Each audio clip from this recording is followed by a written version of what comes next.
Coming up in this episode, we take a tour of the workshop and see what's potting with our Beetles, our chassis, our engines, our builders, our new projects, and our plywood. But first,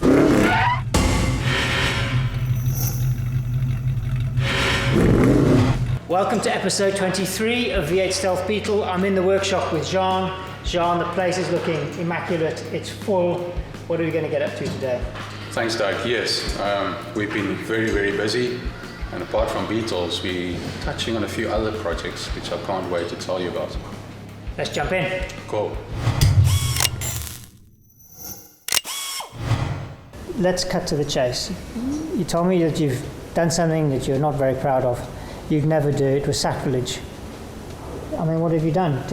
Yeah, I feel terrible. Do you feel bad? In one of the episodes, I think one of the first episodes, if not the second one, I told you that we would only use Volkswagen or Audi in the cars. Well, that makes sense. It is a Volkswagen. Yeah. And we said never ever are we going to put something else in. Yeah. So now I have to admit that we are putting something else in the cars. What? You pull, just have a look. Yeah, just pull that, just open it. Sure. That looks quite American to me. It's very American, and it's probably mostly for our American clientele. We've been asked over and over in the last year or two, please, please, please. So yeah, we're doing it. So this is the Corvette LS2, I see. Yeah. Tell me a little bit about why this particular engine and what the advantages are. We had decided to stay with the Audi Geartrack transaxle because the cars have been already developed to carry all this. So the gearbox and engine cradle, gearbox mounts, everything is already in place. So we decided we want to stay with that and made that to the LS unit. With the help of a company called The Rage Motorsport up in Johannesburg, we then developed an adapter plate, and you can see this beautiful piece of aluminium adapter.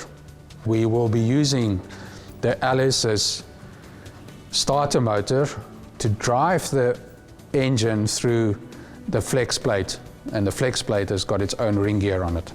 From there, we will then develop our own flywheel, which will be used in conjunction with the clutch and pressure plate to drive the transaxle. In this particular development, we used an LS2 engine, which we were able to get quite easily at the time. But between the LS1, LS2 and LS3, the only difference is 200 milliliters in capacity, which is, to be quite honest, a cup of tea. That's the only real difference. 25 milliliters per cylinder. So when these units are built or manufactured or assembled for a customer, our work, which is the adapter, stays the same. It's purely the engine capacity that changes. To use this unit within the Beetle, we have one or two other challenges. One of them is we can't have the intake on that side of the engine, which is the way it is presented or built. So we've had to design a way of turning the intake manifold around so we can have our airbox, etc. on this side. The other small challenge is that the engine comes out with quite a big water pump on the front of the engine, which is exactly where our firewall is sitting. So we are now having to redesign the chassis, particularly in the firewalls area, so that we can accommodate the standard water pump with all the pulleys and tensioners, the harmonic damper, etc.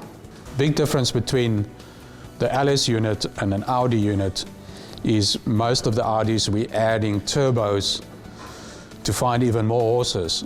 Here we're sitting with 6 liters or 6 liters plus, supplying us 450 horsepower. The other thing that's quite interesting about this powertrain is when you drive it, you'll have a much more linear curve in your acceleration. It's worth mentioning that the car, the finish weight is about 950 kilogram, maybe touching on a ton, and we're sitting with realistic 450 horsepower from this power plant. Hot off the press, here are a couple of shots of the LS3 body being prepared for its role as a cabriolet. I think this is a good opportunity to ask you to like and subscribe to the channel. And if you want to be the first to hear about the progress of the LS3, then hit the bell button to be notified of new episodes. It really does make a big difference to the channel.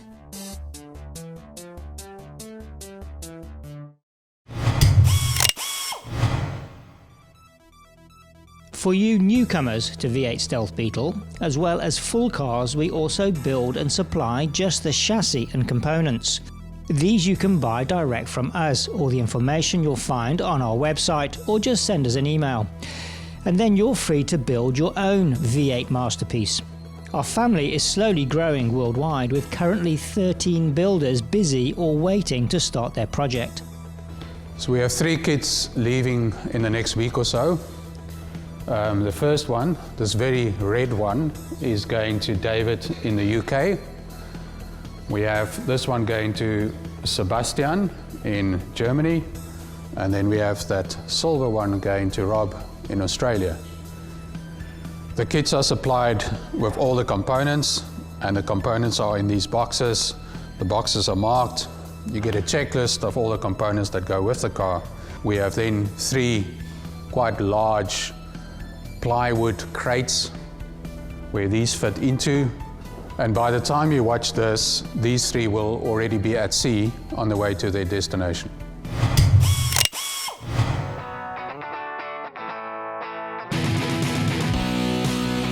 Next up, here is a short montage of some of our builders who've already bought a kit and are hard at work.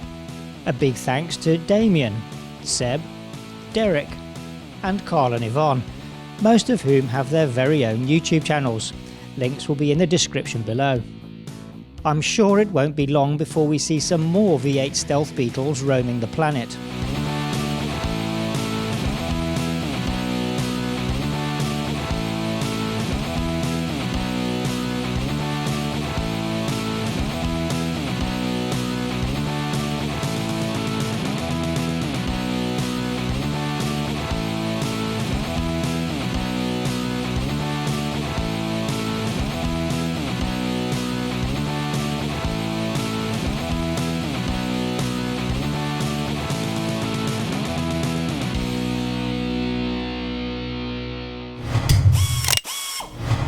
So as mentioned earlier, we've got 1 or 2 new projects in the workshop, apart from the Beetles.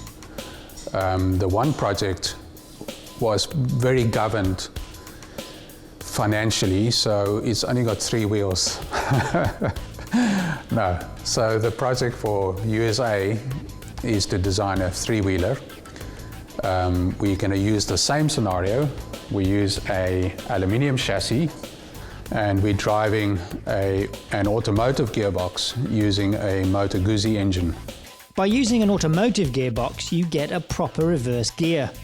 We have designed and built in-house the suspension, the brakes, the gear shift linkages, the pedal box and the drive to the rear wheel.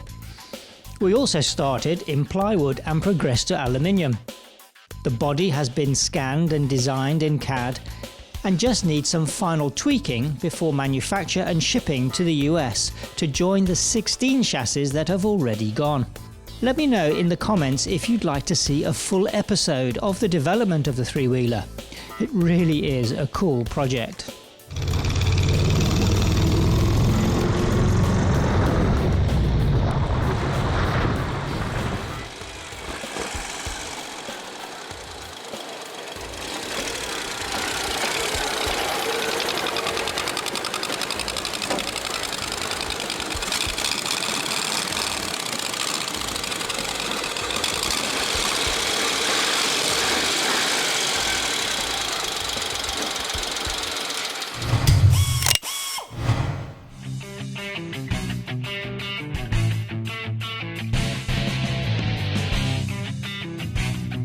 As we get ready to build a new car for the UK and our own LS-powered cabriolet, we come towards the end of the road for the Dallas-bound car. The engine is now in, the body is on, and the exhaust system is fitted. Finding space for all the bits is not easy, but we're getting there. Once we know it all fits, the body comes off for just one more time. John, what else? On this full vehicle build, we're using the 40-valve Audi engine combined with 2 turbos. Obviously space is an issue here. We've managed to get the exhaust system and the silencers, etc., through the car and through the space quite adequately. But as you know, we need intercoolers, or at least a decent intercooler.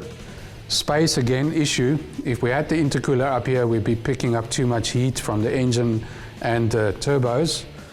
If we have the intercoolers on the side here, we have also a bit of a space issue. It is an option, but at the end we decided to rather shape an intercooler to fit round and onto the engine and gearbox cradle. So she'll be sitting over here like that, and using the air underneath the car and some clever ducting, we'll be forcing air through the intercooler, cold air, through the intercooler, and that cold air, which will then become warm, will leave here with the exhaust system. Another project that we've been commissioned to develop is a Cobra. We are not designing or developing any of the body shape. We've been purely commissioned to develop the chassis and the bits that go with it, as in pedal box, drivetrain, etc. So here we do exactly the same as we did with the Beetle and with the three-wheeler. We position the wheels where they need to be relevant to the body, and then on the internals we use plywood and we develop the whole cage inside here. We want to end up with an aluminium cockpit or an aluminium tub, and from that tub will be a subframe for the front suspension and obviously holding the engine and gearbox, and we'll have a subframe for the rear suspension. We will be using the Ford Coyote motor and the Ford gearbox. For us it's a nice project because we really enjoying working with aluminium and designing aluminium chassis. So this is another one which we can add to our portfolio. If you'd like to see more video on the development of the Cobra chassis and running gear, please leave a comment below. So that brings us to the end of a very, very busy episode. John, thanks so much for taking us through the workshop and explaining what's going on. I must admit I'm very excited about the LS3 conversion. I'm already getting a lot of interest on email. Are you as excited as I am? Very excited. And if you guys want to know more, get in touch with us. And with that, stay safe, and we at V8 Stealth Beetle will see you next time.